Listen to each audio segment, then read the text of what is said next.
का समय यात्रा यानी टाइम ट्रैवल केवल हॉलीवुड फिल्मों और आधुनिक विज्ञान का हिस्सा है? क्या अल्बर्ट आइंस्टाइन ने ही सबसे पहले टाइम डिलेशन का सिद्धांत दुनिया को दिया था? अगर आपका जवाब हाँ है तो आज आपका ये भ्रम पूरी तरह टूटने वाला है। आज हम हिंदू धर्म के एक ऐसे रहस्यमयी और अनसुने अध्याय के पन्ने पलटेंगे जो विज्ञान की समझ से भी परे हैं। एक ऐसी सच्ची पौराणिक घटना जो साबित करती है कि इंटरस्टेलर जैसी फिल्में हमारे पुराणों के सामने कुछ भी नहीं है। नमस्कार दोस्तों, स्वागत है आपका संस्कृति पर।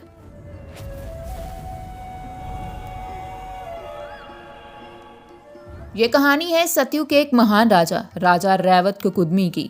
राजा कुकुदमी द्वारका के पास स्थित कुशल स्थली साम्राज्य के शक्तिशाली शासक थे। उनकी एक अत्यंत सुंदर और सर्वगुण संपन्न पुत्री थी जिसका नाम था रेवती। रेवती इतनी दिव्य और बुद्धिमान थी कि राजा कुकुदमी को पूरी पृथ्वी पर कोई भी राजकुमार उनके योग्य नहीं लगा। जब वे किसी भी नतीजे पर नहीं पहुंच पाए तो उन्होंने एक बहुत ही बड़ा फैसला लिया।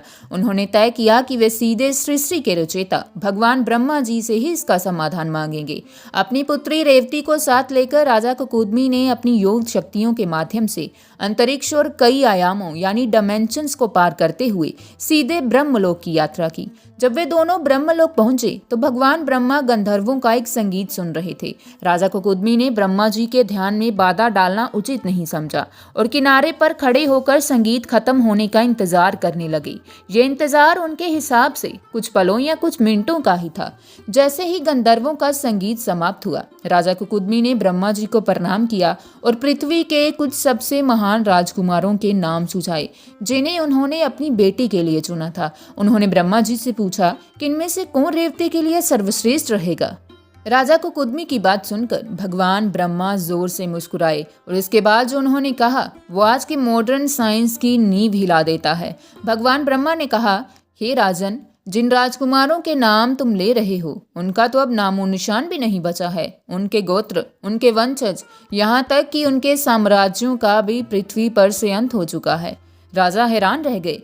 तब ब्रह्मा जी ने ब्रह्मांड का सबसे गहरा रहस्य खोला। उन्होंने कहा, तुम ब्रह्मलोक में हो। यहाँ और पृथ्वी पर समय की गति एक समान नहीं है। तुम्हारे यहाँ बिताए गए इन कुछ पलों में पृथ्वी पर 27 चतुर्युग यानी 27 बार सतयुग, त्रेता, द्वापर और कलयुग बीत चुके हैं। जिस पृथ्वी को तुम छोड़कर आए थे अब वह वैसी नहीं रही। तुम्हारे मित्र परिवार सब काल के गाल में समा चुके हैं। जरा सोचिए, आज का विज्ञान जिसे टाइम डिलेशन कहता है यानी गुरुत्वाकर्षण और अलग अलग आयामों में समय का धीमा होना, ये बात हमारे श्रीमद् भागवत पुराण और विष्णु पुराण में हजारों साल पहले से विस्तार में दर्ज है। भगवान ब्रह्मा से आज्ञा पाकर जब राजा कुकुदमी पृथ्वी पर लौटे तो उन्होंने देखा कि द्वापर युग चल रहा है और मनुष्यों की ऊंचाई और आयु दोनों बहुत कम हो चुकी थी। इसके बाद उन्होंने रेवती का विवाह भगवान श्री कृष्ण के बड़े भाई बलराम जी से किया। ये कहानी एक मिथक नहीं है बल्कि हमारे पूर्वजों के उस उन्नत ज्ञान का प्रमाण है जो अंतरिक्ष और समय के आयामों को आज के वैज्ञानिकों से भी बेहतर समझते थे। अगर आप भी मानते हैं कि हमारे पुराणों में अनंत विज्ञान छिपा है तो कमेंट्स में जय श्री कृष्ण जरूर लिखें।